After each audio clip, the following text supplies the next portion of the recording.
waktu menunjukkan pukul 15.00. Bel sekolah pun berbunyi, menandakan pembelajaran hari ini telah selesai. Aku pun bergegas untuk pulang. Seperti hari-hari biasanya, aku selalu melewati bangunan Belanda yang sangat kuno. Namun hari ini sangat berbeda, di mana pada saat aku tepat di depan gerbang rumah kuno tersebut, ada auman suara yang sangat mengagetkanku. Aku pun langsung menatapi rumah tersebut dengan mata melotot. Pada saat aku akan pergi dan tiba-tiba ada suara yang memanggil namaku. Aku pun kaget dan aku langsung melihat ke arah jendela. Aku pun dikagetkan dengan lambaian tangan yang begitu besar.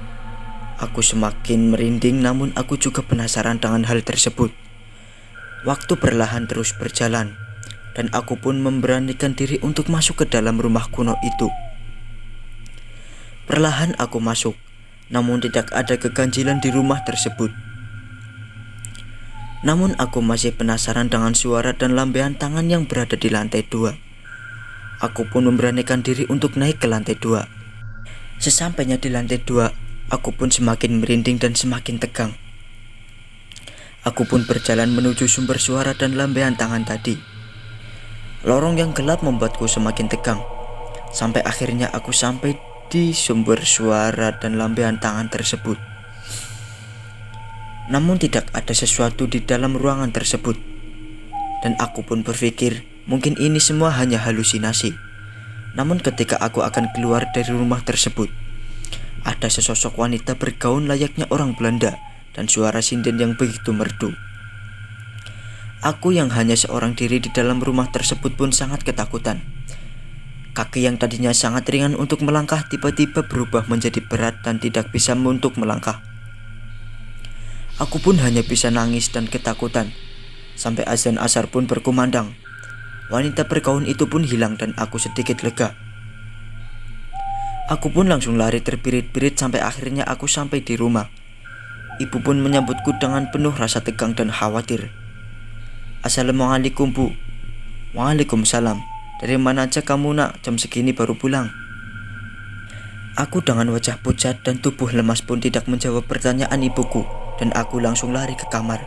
Sesampainya di kamar, aku pun langsung ganti baju dan mandi. Tetapi pada saat aku selesai mandi, aku dikejutkan dengan wanita bergaun di balik pintu kamarku. Aku pun langsung teriak memanggil nama ibuku. Namun betapa kagetnya, wanita bergaun itu pun memegang dan menarik tanganku. Aku terkejut dan berteriak semakin kencang. Ternyata itu adalah ibuku yang memakai gaun dan akan menghadiri acara pesta temannya.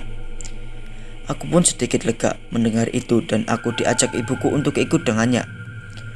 Namun dengan tubuh yang lemas, aku menolak ajakan ibuku dan memilih untuk tetap tidur di rumah sendirian. Dan tiba-tiba ada yang menarik tanganku dan membawaku kembali ke rumah kuno tersebut. Dan sesampainya di sana aku melihat sinden-sinden yang akan dibunuh dan beberapa mayat yang sudah tergantung di atap rumah. Tiba waktunya aku akan dibunuh dan digantung di atap. Aku pun terbangun dari tidurku, di mana kejadian itu hanyalah mimpi di dalam mimpi. Pahamkan maksudnya, dan cerita pun tamat. Anjay, cerita ini gak ada serem-seremnya loh. Aku aja yang bikin mau ketawa, gak ada horor-horornya gitu.